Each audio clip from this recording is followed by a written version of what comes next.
Scorpio, hi! Welcome to Mr. Queen PH at ito ang inyong December money reading. So let's see the energies for you ngayong December sa inyong money, career, finances. So this is a general reading. Just take what resonates. Watch your Sun, Moon, Rising, Venus for other messages. And thank you sa lahat ng mga sumusuporta dito sa ating channel. Just a reminder, gamitin nyo lamang ang reading na ito bilang gabay. And pa-follow, like na rin ang ating Facebook at TikTok. Lahat po yan, Mr. Queen PH. Ayan. And please check out my Shopee. Available ang mga protection and prosperity items, bracelets, zodiac sign bracelets, and many more. Link on the description. So let's see, Scorpio, what's up with you ngayong December 2023? Money, career, finances, kaperahan. Wow. Jupiter, abundance. So you don't need to worry about your finances kasi you are lucky, no? Pabor sa'yo ang iyong kaperahan. Yung iba sa inyo, meron kayong good harvest, no? Kung meron kayong mga nasa agriculture kayo, may mga pwede ring livestock, no? So maganda yung ani. Maganda ang inyong ani. Yung inyong harvest. You also have debilitated discomfort. So however, yung iba sa inyo, maaring meron kayong mga challenges na kakaharapin sa inyong kaperahan. Pwedeng merong mga pressure sa paligid ninyo na, alam mo na, humihingi ng, ng pwedeng may umuutang, ganyan, or meron kayong parang pinapasa sa inyo yung responsibilities, ganyan. So, usually naman kasi kung sino yung nakakaangat sa buhay, lalo na sa family, parang sila na lang yung laging pinupuntahan, no? Parang feeling na ibang mga kamag-anak, responsibility nila, natulungan sila nung mga kamag-anak nilang nakakaangat sa kanila financially. 'Di ba? So, pwedeng magkaroon ng misunderstanding issues with some of the people na will try to get something from you. Okay? You have the Page of Cups. May mga bago kayong mabubuong pangarap or goals ngayong December. I think pwedeng gusto niyo nang planuhin kung ano yung mga, kumbaga parang roadmap ninyo for 2024 in terms of your career. You also have Temperance, healing, and moderation. And then the Sun. So, yung iba sa inyo, medyo magiging maingat kayo sa pag-handle ng finances ninyo. Lalo na kung medyo napagastos kayo ng mga nakaraang buwan. Hinay-hinay muna kayo ngayon. Oo. So, with the Sun card here, this is also about energy. So, marami kayong lakas. No? Marami kayong kakayanan ngayon to make money, to be more energetic and productive for December. So, pwedeng medyo busy rin kayo. Marami kayong kailangang asikasuhin. So, meron malakas na energy ng Leo dito. So, some of you, meron kayong active or malakas na Leo placement sa inyong natal chart. And this is having the courage and having the control over your life. So, minsan kasi, yung iba, nahihirapang tumanggi sa iba. So, some of you may be setting boundaries finally, no? O, diba? With the Judgment card, you are realizing something. Meron kang mga ina-assess sa buhay mo, sitwasyon, mga tao sa buhay mo, na iniisip mo ano ba yung naging ambag niya sa buhay mo para to let these people stay in your life, no? Kasi syempre gusto natin merong ina-add na value sa buhay natin, yung mga taong i-involve natin sa ating buhay. Hindi naman laging one-way street na parang kayo na lang yung bigay ng bigay, sila lang yung tanggap ng tanggap. So I feel like there's a lot of clarity in you ngayong December sa mga tao na hahayaan mong magstay sa buhay mo.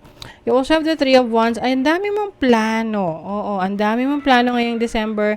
Some of you may mga travel opportunities. Meron kayong i-check na place para mag-canvas or mag-check na mga items doon or mga products doon, lalo na if you are into business. Yung iba naman gustong matuto ng bagong skill at may kailangan kang puntahan para makapag-training ka. So, you have the Ten of Pentacles and then you have the High Priestess.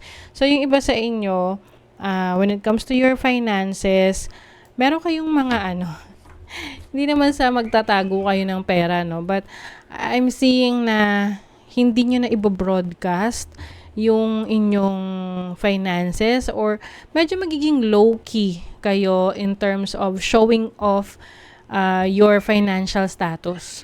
So yung iba, 'di ba, ipopost nila may ganito silang nabili or ganito, parang ina-update nila yung ibang tao, especially sa social media, kung ano yung nangyayari sa buhay nila, ano yung mga achievements nila, yung mga nabibili nilang bagay. But for some of you, Scorpio, medyo maglulay low kayo dyan. Hindi nyo masyadong ipapaalam na sa ibang tao sa social media kung ano nangyayari sa buhay ninyo. Especially sa mga na-achieve ninyo financially in your career. Kasi alam nyo na parang nagiging reason rin siya dahil para puntahan kayo or lapitan kayo ng ibang tao for help. Okay lang sana kung help talaga yung sinisik, but I see some of you na parang tinitake advantage, no? Kasi nakikita nila na you can provide for them, you can help them. Yes, you with the Seven of Wands, kumbaga, you are, putting your guard up, no? Hindi mo hayaan na ma-take advantage ka ba ng ibang tao.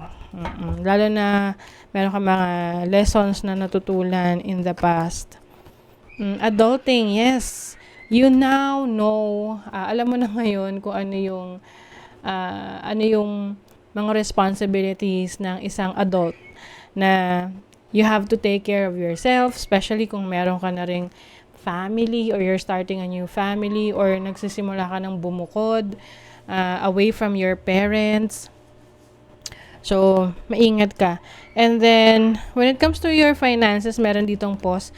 Meron ka talagang iiwasan or ititigil muna na pagkagastusan dahil gusto mo mas makapag-save ng pera.